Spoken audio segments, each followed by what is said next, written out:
down the sun. Deny me no longer. They leave me no choice. Ignorant thralls. No more lies. Hey guys, welcome back. Today I will show you how to play Diana with a new one-shot build. Ability sequence is Q-max followed by W and E, so you prioritize the damaging abilities first. Also put points into your ultimate whenever possible, as this is a best all-in and teamfighting ability. At level 1 guys, you can start with either your Q or your W, it totally depends on the matchup, so against range ones you usually want to start with your Q because it allows you to stay back and then you can last hit the caster minions once they're low HP. Just stay back here and chill out and don't avoid taking poke damage. What you can do with your Q guys is that while you try to last hit the minions, then you try to hit the enemy champion at the same time, so you slowly whittle them down until they will be low enough HP for you to all in them. You just have to stay back the one here, get all the minions we can, at least make sure that you get the XP if you can't get the gold. And remember, this mark she applies will basically make it so if you E to someone who has that mark, then your E is going to reset your dash. And the way your Q moves pretty much makes it impossible for them to dodge it if you aim it properly, so keep that in mind. Really pay attention to the animation, because it actually covers a pretty big spot at the end of the animation. The W, level 2 guys, is going to give you the shield, and that is what you want to be starting with if you're playing against the melee champion, because it allows you to pressure them level 1, because you become extremely tanky when you have that W up.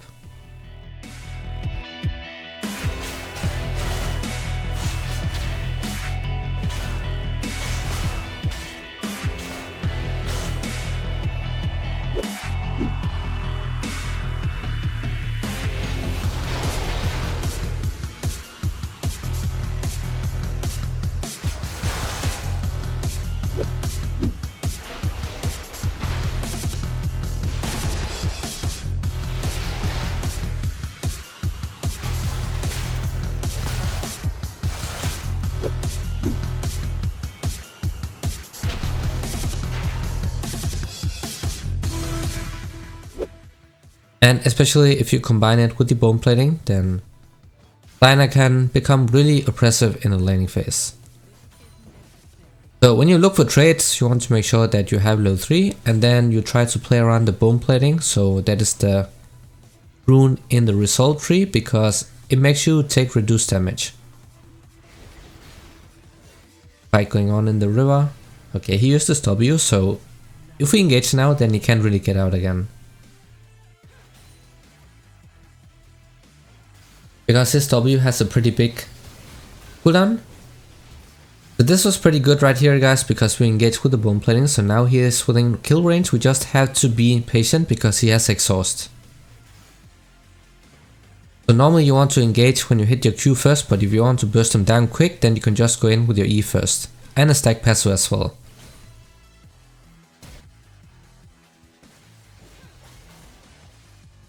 Remember, that stack passive is really important guys for your DPS, so every third auto attack will be an empowered one. And of course when you use abilities, then it is going to give you bonus attack speed, so you can get that passive up more frequently. But this is pretty much how you want to play the laning phase on Diana. That kill we got earlier was pretty easy. He did have exhaust, so we need to burst him down fast before he can use it, otherwise I would have died. And then we just flash out, so we make sure that you don't die to the turret either.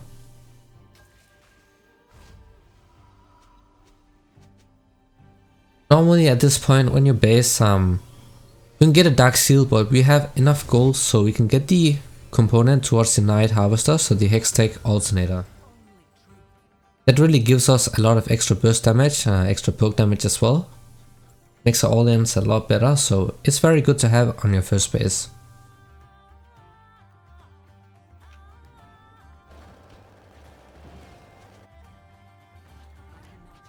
So the typical style on Diana is that you try to poke people down with your Q first, and then you can go in if you see them waste some of their important abilities like the movement abilities. Any of the damaging abilities missed, then that's when you look to trade. Also try to play around the bone plating, that's really important. And the reason you go resolve secondary, and the reason it's the most popular right now, is because it makes Diana super oppressive, because it's very hard to trade back once she engages, because you have that bone plating that will reduce the damage you will be receiving. So pretty much every trade you do while the sub will be worth it for you. So the ultimate is ready to go, guys. So it is the best team fighting and all-in ability. It's going to drag people in, and then it's going to deal more damage based on how many champions you dragged in with it. In a team fight, if you manage to pull in 5 enemy champions, then it's going to deal a crazy amount of damage. So this is pretty much what makes it good in team fights as well, compared to before she got reworked pretty much.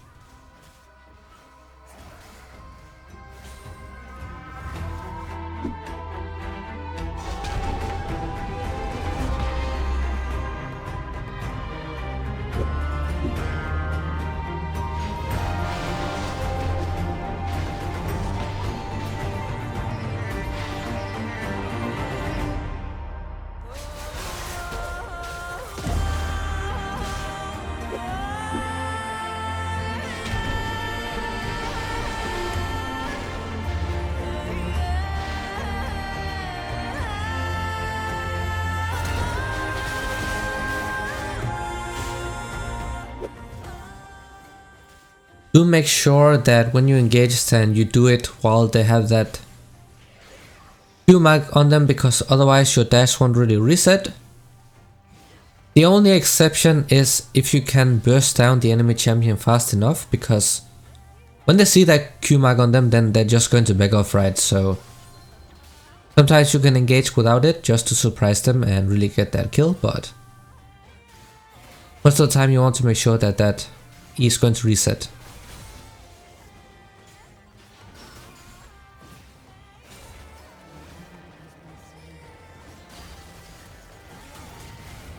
That's a mistake right there.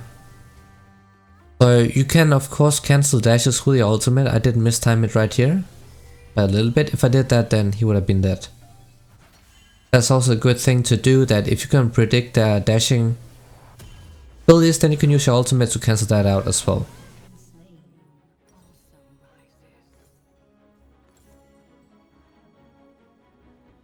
Also, if you're playing against something like an Anivia with the ultimate with channeling abilities, then you want to make sure that you save your ultimate to cancel the dash, because that way you win the trade easily and you can pick up kills as well. It's very important that you keep that in mind, that it can also cancel out CC.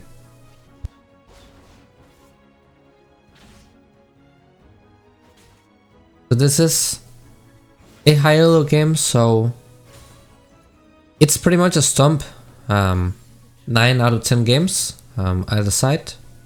It's very rare I see those comebacks in games, but it does happen sometimes. Look for roam top side because Fiora is really low HP. Diana is also really good at ganking because she has that gap closer on her E and her ultimate as well.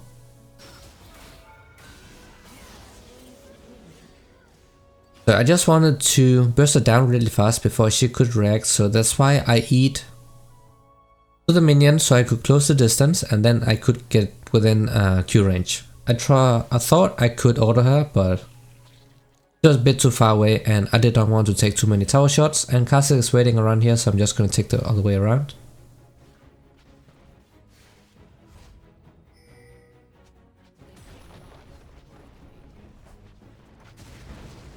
The thing is, you can get a Dark Seal, and if you do manage to get a lot of stacks on it, then of course you can upgrade it to the Mid-Ice. It's really good, especially because of the bonus movement speed. Combine that with the Lich Bane and you become extremely fast. And a bot lane just got double killed by a Anivia support one trick. It can be really oppressive against melee champions though because of her zoning abilities, but we can deal with her later on. Of course, the big power spike, or the first one, is when you get the Night Harvester, because it's going to give you a lot of mobility and a lot of burst damage as well. You don't want to AFK mid all the time, guys. If you can't really find a kill in the mid lane, then try to shove in that wave, go for tower plates, and if you can't do that either, then just look to roam.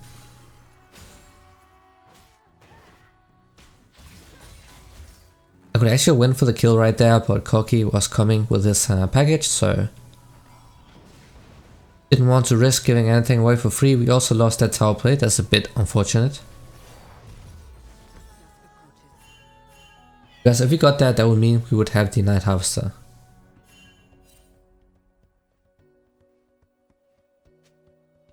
Wow, botlane should really back off because they saw him on the vision and we do not want to mess with him when he has his passive up. Versus that, that's a bit... They did not watch the meta, or probably fighting or something, I don't know what happened. I just had to focus on pushing this out. Maybe we can zone Corki if he's trying to come around this way.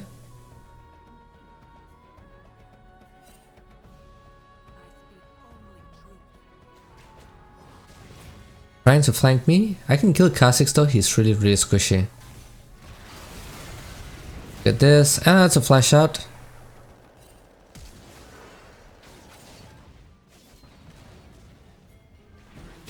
We should win this, hopefully. Okay. That's fine, that's really good. I got the flash out of enemy as well, so I did not want to give away or risk giving away my bounty right here and the blue buff, so I just decided to flash over the wall. Took away for the cooldown and then we could engage again, so that's fine. Turned out really good for us. So when you get to the tower, guys, and you want to push as fast as you can, make sure that use auto attacks between your abilities so you can maximize that passive damage you're getting. So use an ability, then you auto attack until you get your passive up, and then use another ability, and then you basically just repeat that. That allows you to push out really fast. Our top is losing, but we got the Drake and we got bottom side as well, so it's pretty good for us right now.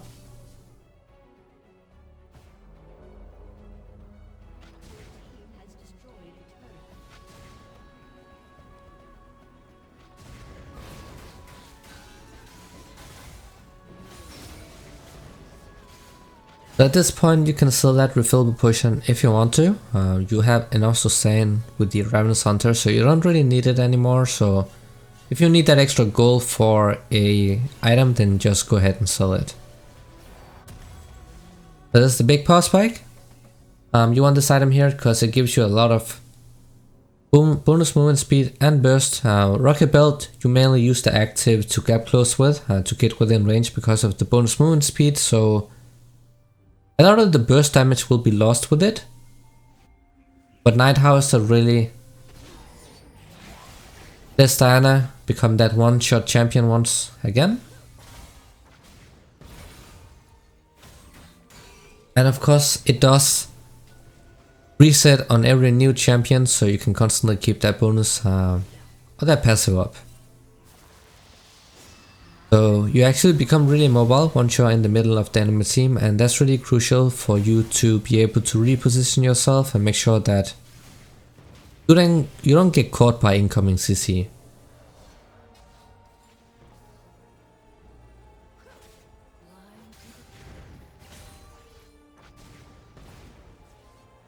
can also go for the kill on enemy here. We have a lot of burst damage and she probably does not expect it.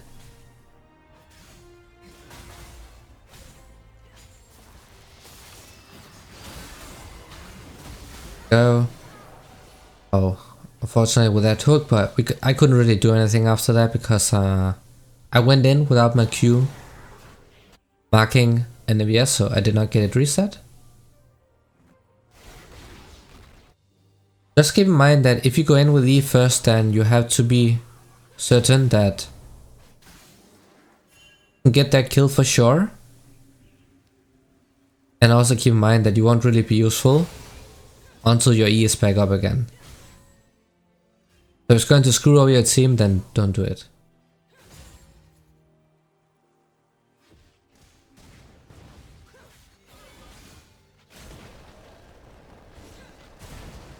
Well, Q is really chunking them for a lot because of the Night Harvester.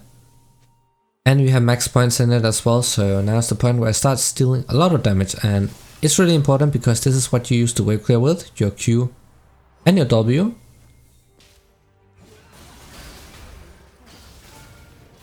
Should be dead, right? Yeah, okay.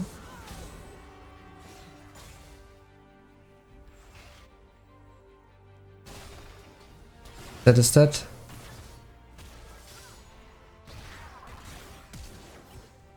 That should be winning against the Fiora in the early game, but she does have Ignite, so can't really blame him.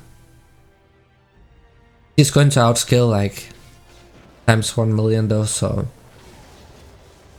we want to make sure that we end this game because they are going to outscale. They have a Corki mid lane, they have Vayne ADC, they have Fiora top, and they have Anivia as well, so they have a full late game team, so we want to make sure that we end this as fast as possible.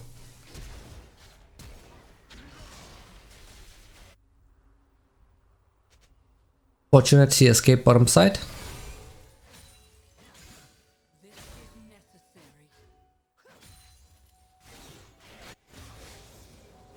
So we can finally get this middle tower here.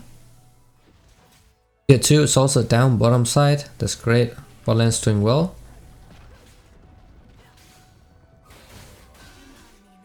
Sometimes you don't really want to be using your abilities when you push for objectives, and that is when you think that somebody will come to defend and you really need those abilities. Then you just want to be auto-attacking normally without weaving in abilities, but you know no one will come, then just use your abilities, guys, so you can take down those towers really fast.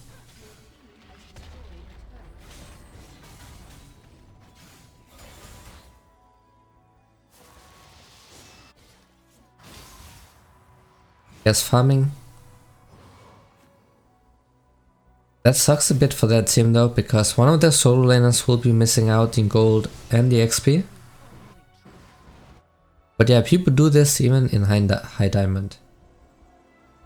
I'm gonna wait here and see if somebody comes. I have the sweeper, so I know if this is warded or if somebody steps up, and then I can just one-shot them. Go for Vayne here, she's probably coming this way because of the dragon.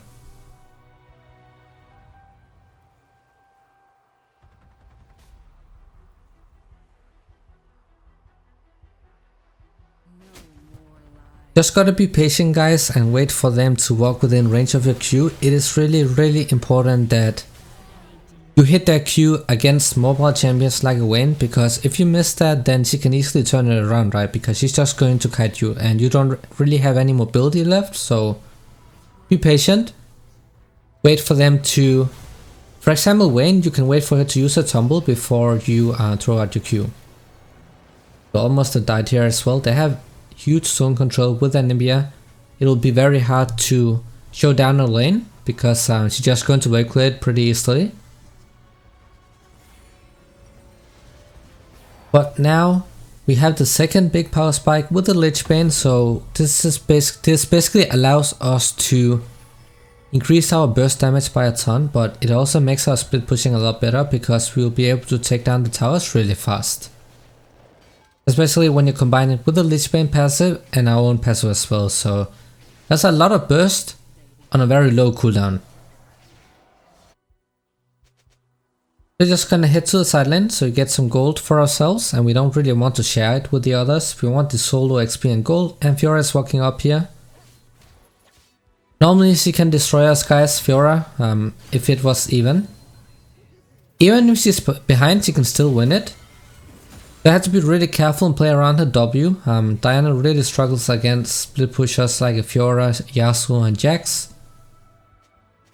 Possible you want to avoid them unless you can get to burst them down before they can do anything. In this case here, I had to wait out for Fiora to use her W. We did not want to use her ultimate while her W was up because she can use that to stun us and then she just turns it around.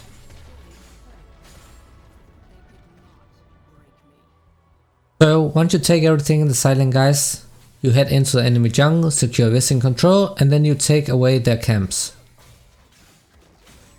This is basically what you want to be doing all the time. Whenever you push out a wave in the side lane and there's nothing left to do, you head into the jungle, take away the camps, secure Vision control, and then you can just repeat. My team is going to be doing the Baron right here, so I'm just going to buy them some time and drag their entire team towards me. So they have like 4 people or something chasing me right now. So that is going to be a free Baron, even though I'm most likely dead here.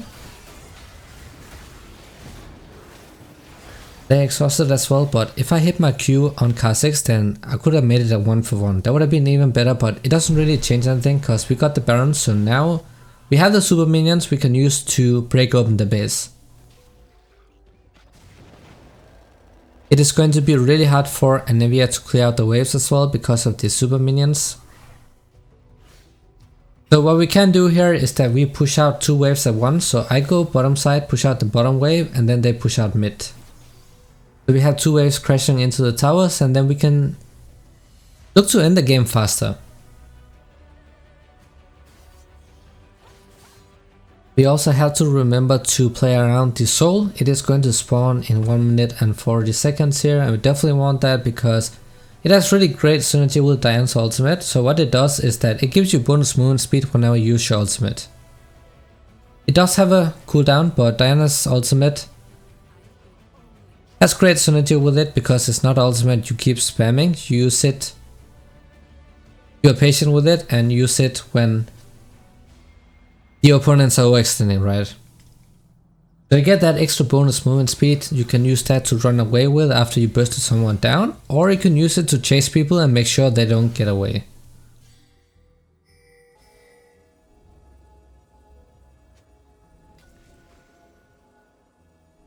The dragon is spawning soon. I'm just gonna keep pushing here. Can't really walk further up because Anivia and the enemy jungle is hovering around the bottom side most likely, so just gonna use that Q to wave clear with. As you can see, when you play the one-shot build on Diana, your Q is going to deal a ton of damage, so it's very easy to wave clear as well. The only thing you're missing with this build is attack speed. It doesn't really matter when you one-shot people anyway. There was 1 engage, we didn't even use our ultimate, but now Corki's shield ball passive is down, so he's very vulnerable right now to any kind of burst.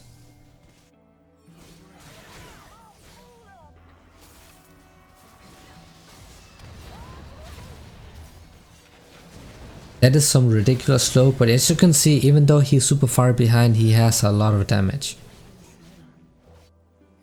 Because I did overextend here, that was a mistake, but this is what happens if you let the game go to the late game. When you play against 4 late game champions, they're just going to one-shot you. Of course, Diana is an early to mid game champion. She is not very good in the late games. She can still do a lot of damage, but she gets outclassed by Wayne and Corki for sure.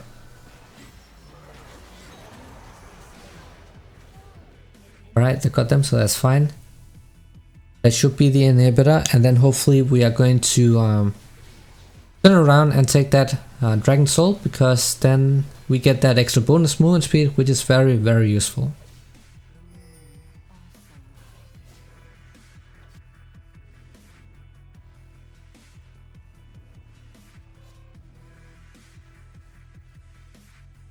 So when you head back to lane, guys, in the mid game, you want to pick up whatever you can. So if you see any jungle camps nearby, then just take them, unless your jungler is heading towards it, because you really want to be efficient and make sure you don't fall behind in gold and XP.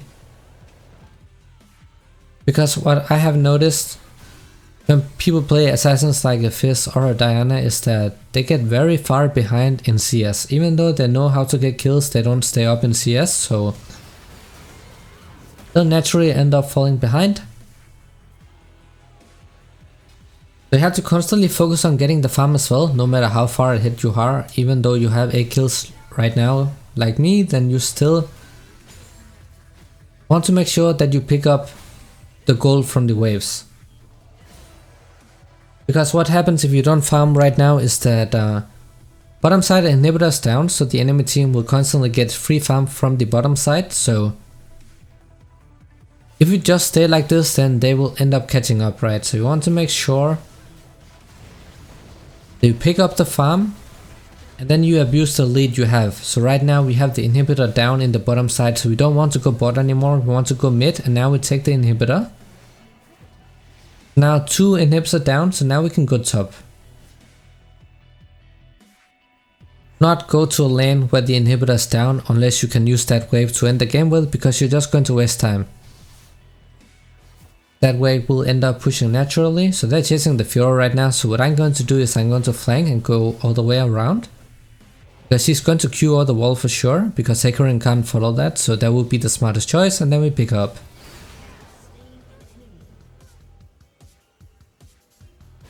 Now the correct play is to go top. My bot lane is already top side, so I can't really do much here. I can head towards the enemy blue buff, and then I can try to deny that as well. Because I think the enemy jungler or Corki will be trying to pick it up, because it's going to make a huge difference for them if Corki can get it.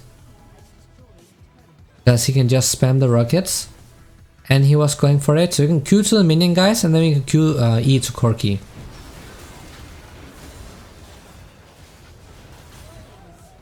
So he almost 1 versus 1 us because of exhaust, but if this was a late game Corki, then we would have been dead right now. But we also have a kind of a greedy build, because if we had exhaust, then it would have been even easier. We can basically nullify all of his damage with the active, but this is one shot Diana, so Rabadon's death cap as the next item is really good. So now we have insane burst. We also want some survivability, that's why I got the stopwatch, because the next item will be the Sonya's Hourglass. They don't have any MR, so it's not really worth it to buy it right now.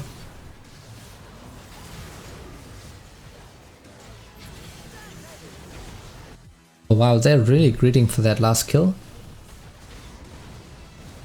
But we should not disrespect the damage Corki can do. He's insane in the late game and in the mid game as well, once he has 2 or 3 items, which he has right now.